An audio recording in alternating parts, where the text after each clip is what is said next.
நம்மளே முடிச்சுட்டிங்க போங்க. இருங்க பாய்.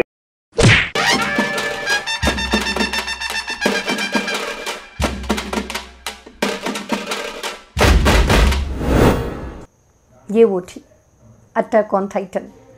ஏன் அட்டாக் ஆன் டைட்டன் முடிஞ்சே பல மாதம் ஆச்சு, இப்போ எதுக்கு அப்படின்னு பார்த்தீங்கன்னா, தட்ஸ் அ ஸ்பெஷல் அனிமே இல்லையா?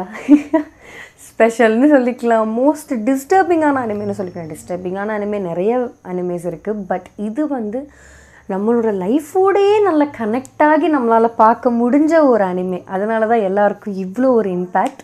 ஸோ இப்படி ஒரு அனிமேயில் நிறைய பேருக்கு நிறைய டிசப்பாயின்மெண்ட்ஸ் இருந்தது. இப்படி இருந்திருக்கலாம், அப்படி பண்ணியிருந்திருக்கலாம், இப்படி இருந்தால் நல்லா இருந்திருக்கும், எனக்கு ஹார்ட் பிரேக்கிங் தான்ப்பா அப்படின்னு நிறைய விஷயம் இருந்தது. ஸோ அது எல்லாத்துக்கும் ஒரு ஆன்சர் மாதிரி இப்போது அந்த ஸ்டோரியை ரீரைட் பண்ணி ஒரு வேறு எண்டிங்காக உங்களுக்கு இருக்க போகுது அப்படின்னா நம்மளால் நம்ப முடியுதா?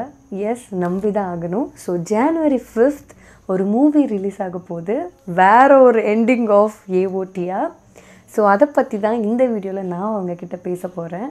ஸோ எல்லா ஒரு anime and movies what ever it is, fan தியரின்னு ஒன்று இருக்கும். என்ன தான் எல்லா டிரெக்டர்ஸும் எல்லோரும் ஒரு விஷயத்தை எடுத்தாலும் நமக்கு ஒரு ஒப்பீனியன் இருக்கும். இந்த மாதிரி இருந்திருந்தால் நல்லா இருந்திருக்கும், இந்த இடத்துல இப்படி இருந்திருந்தால் கதையே வேறு லெவலில் போயிருக்கும்டா, நான் இப்படி யோசித்தேங்கிற மாதிரியான ஒரு தியரி இருக்கும்.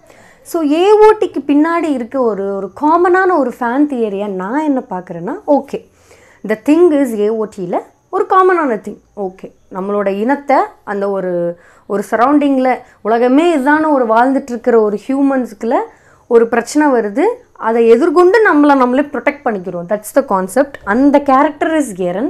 ஸோ அவன் என்ன பண்ணுறான்னா, ஓகே நீங்கள் என்னை இவ்வளோலாம் கொடுமைப்படுத்துறீங்களாடா, எங்களெல்லாம் இவ்வளோ படுத்துறீங்களாடா, நீங்கள் பெரிய இதாடா, நான் வரண்டாங்கிற மாதிரியான ஒரு விஷயந்தான். பட் இது ஒரு நார்மலான விஷயந்தான். நீ பண்ணுறேன்னா அதுக்கு பழி வாங்குற, இது காலங்காலமாக நம்ம கொண்டாடுற விஷயந்தான். பட் ஏன் அது இவ்வளோ பெரிய இம்பேக்டை க்ரியேட் பண்ணுச்சு நமக்கு பார்க்கும்போதே? ஏன்னா எல்லா சீசன்லேயும் இறன்னு உட்காந்துருந்த நம்ம ஒரு கட்டத்தில் இல்லைடா இவன் சித்தாதான் கரெக்டாக இருக்கும், இல்லை இவன் இன்னும் இப்படி பண்ணிட்டாங்கிற மாதிரியான ஒரு ஸ்டேஜுக்கு நம்மளே தள்ளப்பட்டுட்டோம் இவ்வளோ நாள் ரசித்த எரனுக்கே. ஸோ அது ஏன்னா எரனுக்கு ஆப்போசிட்டில் இவங்கள தொல்லை பண்ணது ஒரு அனிமலாகவோ இல்லை ஒரு ஆப்ஜெக்டாகவோ வேறு எந்த விஷயமா இருந்திருந்தாலுமே நமக்கு அது இம்பேக்டாக இருந்திருக்காது அவன் அழிக்கும் போது. பட் எரன் என்ன பண்ணுறான், அவங்கள கொடுமைப்படுத்துகிற ஒரு மனுஷ இனத்தையே கொள்கிறான். ஸோ அது வந்து ஒரு மிகப்பெரிய இம்பேக்டாக வந்து நமக்கு தெரியுது. பிகாஸ் ஒரு ஹியூமனை அழிக்க போகிறோன்னா ஆப்வியஸ்லி நமக்கு தோன்றது, அவன் என்ன போய் தப்பு பண்ணுறான்னா அவனுக்கு ஒன்றே ஆகணுமா, அவங்ககிட்ட இருக்க தப்பான எண்ணத்தை கொண்டா போதாதா அப்படிங்கிற மாதிரியான ஒரு கான்செப்ட் இருக்குது நிறைய பேர்கிட்ட. பட் எரன் ஒரு கட்டத்தில் எல்லாரும் கெட்டவனுங்க தானடா, எல்லாரும் ரத்தத்துலேயும் அதானடா இருக்குது, எல்லாரும் அதான பட்டிங்கன்னா எல்லாரையும் கொள்றேன்டா, எவனுமே வேணாண்டா அப்படிங்கிற மாதிரியான ஸ்டேஜுக்கு வந்து எரன் போயிடுறான். ஸோ இந்த ஏஓடியோட ஒரு ஒரு ஒரு ஒரு ஒரு கான்செப்டாக நான் வந்து ஒரு ஃபேன் தியரி பேஸில் நான் வந்து பார்க்குறேன். ஸோ இப்போ வரப்போகிற இந்த மூவியில் நம்ம என்ன எதிர்பார்க்கலாம் அப்படின்னு பார்த்தீங்கன்னா, ஸோ நம்ம ஆல்ரெடி சொன்ன மாதிரி எல்லா மனுஷங்களையும் கொல்லணும் அப்படிங்கிறது அவசியம் இல்லை. தப்பு பண்ணுற எல்லாரையும் கொல்லணும், தப்பான ஐடியாவை வந்து நம்ம இது பண்ணாலே போதும். ஸோ ஆஸ் யூஸ்வல் நம்ம பேசின மாதிரி ஆப்போசிட்டில் இருக்கிறது ஒரு அனிமலாவோ இல்லை ஒரு ஆப்ஜெக்டாவோ இல்லை வேறு ஏதோ ஒரு விஷயமா இருந்தால் அது பிரச்சனை இல்லை. ஆனால் எரன் அழிக்கிறதே வந்து ஒரு நம்மளை மாதிரியான ஒரு ஹியூமன் தான், ஒரு சக ஒரு இனத்தை தாண்டா அழிக்க போகிறோன்னு அவனுக்கு தெரிய போகிற அந்த ஒரு செகண்டில் அவன் லைட்டாக ஒரு ஸ்டெப் பேக் பண்ணி ஓகே நம்ம வந்து அதை புரிய வைக்கலாம். ஸோ அந்த ஐடியாலஜி தப்பு, நீ பண்ணுறது தப்புடா, நீ பண்ணுறதே தப்புடாங்கிற மாதிரியான ஒரு ஐடியாலஜிக்கு அவன் போயிருந்துருக்கலாம். இல்லைடா நீ எனக்கு பண்ணது மிகப்பெரிய விஷயம், நான் அதுக்காக பழி வாங்கி தான் அவங்கிற பட்சத்தில் அவன் ஹையஸ்ட் ரிவெஞ்சாக அவன் யார் அவனை வந்து இது பண்ணாங்களோ அவங்கள மட்டும் அவன் கொன்னுட்டு ஒரு ரிவெஞ்ச் இது பண்ணிட்டு எல்லாருக்கும். ஏன்னா மோஸ்ட் ஆஃப் த பீப்புள் வந்து இன்ஃப்ளூயன்ஸ் ஆகிறாங்க தான் நிறையா பேர். இப்போ தப்பு பண்ணுறவன் 4 பேராக இருந்தால் இன்ஃப்ளூயன்ஸ் ஆகிறோம், அதனால் இன்ஃப்ளூயன்ஸ் ஆக 40 பேர்.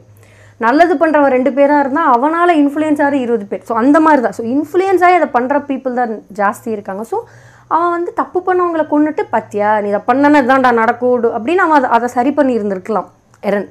ஸோ அப்படி பண்ணியிருந்தால் எரன் வந்து செத்திருக்க வேண்டிய அவசியம் இல்லை. ப்ளஸ் இவ்வளோ பெரிய ஒரு அழிவு வந்து ஏற்பட்டிருக்காது ஏஓடியில். ஸோ நம்ம வந்து இந்த ஒரு அப்கமிங் மூவியில் வந்து மேபி இந்த மாதிரியான ஒரு ஆல்டர்னேட்டிவ் இருக்கலாமோ அப்படின்னு வந்து நம்ம எதிர்பார்க்கலாம். ஒரு ஒரு ஒரு பீஸ்ஃபுல்லான ஒரு எண்டிங்காவோ இல்லை ஓகேடா நீ வாழ்கிற வாழ்க்கை அதை நானும் வாழணும்னு ஆசைப்பட்றேன்டாங்கிற மாதிரியான ஒரு இதாக முடியலாம். ஸோ நான் வந்து இந்த ஒரு பர்ஸ்பெக்டிவில் இருக்கலாமோ அப்படின்னு தான் வந்து நான் வந்து எதிர்பார்க்குறேன். ஏன்னா எல்லா இடத்துலையும் நடக்கிற ஒரு ட்ரூவான விஷயத்தை வந்துட்டு ஏஓடியில் காட்டிட்டாங்க நமக்கு. அவ்வளோ ஒரு ட்ரூவான விஷயத்த காட்டிட்டாங்க. ஸோ அதை வந்து எல்லாத்தையும் நம்மளால் மாற்ற முடியாது. ஸோ அந்த ஒரு ஆல்டர்னேட்டிவ் எண்டிங்னா ஓகேடா நான் ஃபஸ்ட்லேருந்து எல்லாத்தையும் நான் சேஞ்ச் பண்ணிடுவேன்னா தட் நாட் பாசிபிள். அதுலேயுமே அவங்க வந்து தே ஆர் மென்ஷன்ட். அவங்க வந்து என்ன சொல்லியிருக்காங்கன்னா, உண்மையாக ரிலீஸ் ஆன அந்த ஏஓடியோட ஸ்டோரியை வந்துட்டு அவங்க எந்த விதத்துலையுமே வந்து கலங்கப்படுத்த நாங்கள் விரும்பலை. ஸோ இப்படி இருந்தால் எப்படி இருக்குங்கிற மாதிரியான ஒரு விஷயத்தை தான் நாங்கள் கொடுக்க போகிறோம். அதை ஒரு ஹாப்பி எண்டிங்காக இருக்கலாம், வாட் எவர் இட் இஸ். அது என்னங்கிறது நமக்கு தெரியல. பட் நம்மளோட ஒரு எக்ஸ்பெக்டேஷன் வந்து இப்படி இருக்குது. ஸோ எரன் வந்து இப்படி ஒரு ஸ்டெப் எடுத்திருந்தால் எப்படி இருந்திருக்கும் அப்படிங்கிற மாதிரி நம்ம எக்ஸ்பெக்ட் பண்ணலாம். ஸோ வந்து கசப்பான உண்மையை அவங்க கொடுத்துட்டாங்க. ஸோ அதில் கொஞ்சம் சுகர் போட்டு நான் இதை தரண்டாங்கிற மாதிரி தான் இந்த அப்கமிங் மூவி இருக்குன்னு நான் நினைக்கிறேன். ஸோ ஒரு மாஸ்டர் பீஸ் ஆல்ரெடி வந்து முடிஞ்சிருச்சு. ஸோ இப்போ என்ன அதுக்கு ஆல்டர்னேட்டிவ் எண்டிங்கு அது இதுன்னு என்னடா பண்ணுறீங்கிற மாதிரி இருந்ததுன்னா, அதை நான் எப்படி அதை பார்க்குறேன்னா, நம்ம ரியல் லைஃப்பில் நடக்கிறத தான் ஏஓடியில் காட்டிட்டான். ஆப்வியஸ்லி நீ இதை பண்ணால் இது உனக்கு நடக்க போது, இப்படி தான் இருக்க போது, இப்படி தான் நடக்குது ரியல் லைஃப்பில். அது நான் உன் கூட தண்டை, நான் போர் எடுக்கிறேன்டா, நான் இதை பண்ணுறேன், நான் இதை பண்ணுறேன், இப்போயுமே அடிச்சுக்கிட்டு தான் திரிஞ்சிட்ருக்கோம் நம்ம வேர்ல்டில்.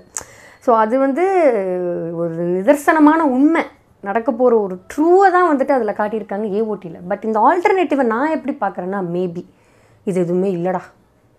அதாவது நம்ம சினிமா பார்க்கும்போதே நார்மலாக இதெல்லாம் நம்ம லைஃப்பில் நடந்தால் நல்லா இருக்கும்ல, இதெல்லாம் நடக்கவாடா போகுது. ஆனால் சினிமாவை பார்த்து நம்ம அதை வந்து சந்தோஷப்பட்டுக்கிறோம். ஓகே பரவாயில்ல, சினிமாலேயாவது நடக்குதே, ரியல் லைஃப்பில் இல்லை அதுலேயே நடக்குது. ஏன்னா ஒரு பெஸ்ட் திங்கஸ் நம்ம நிறைய அனிமே பார்க்குறவங்கிட்ட கேட்டால் எஸ்கேப் டு ரியாலிட்டியில் தான்டா என்னை போட்டு வறுத்து எடுக்கிறாங்க. அனிமே பார்த்து அது சந்தோஷமாக இருக்கடா. ஏன்னா அதில் அவன் காட்டுற விஷயம் நம்ம வந்து அதை பார்த்து நம்ம ஹாப்பி ஆகிக்கிறோம். ஸோ அது மாதிரியான ஒரு விஷயமா இந்த அப்கமிங் மூவி இருக்கும்னு நான் நினைக்கிறேன். எல்லோரும் ஒரே இடத்துல உட்காந்து இந்த வாழ்க்கையை நான் ரசிக்கிறேன்டா, நீ நிம்மதியாக இருக்க, நானும் இந்த நிம்மதியில் இருக்கேன்டாங்கிற மாதிரியான ஒரு எண்டிங்காக இருக்கலாமோ அப்படிங்கிறத வந்து நான் வந்து ரொம்பவே எதிர்பார்க்குறேன். ஸோ என்னதான் உண்மை, இதுதான் நடந்தாகணும், இதுதான் நம்ம ரியாலிட்டியாக பேசினாலும் இப்படி இருந்தால் எப்படி இருக்கும் அப்படிங்கிற ஒரு ட்ரீட்டாக இருக்கும்னு வந்து நான் நம்புகிறேன் இந்த alternative attack on Titan. So இந்த மாதிரி நீங்கள் அட்டாக் ஆன் டைட்டனோட எண்டிங்கை ஆல்டர்னேட் பண்ணி எழுதணுன்னா அது என்னவாக இருக்கும்?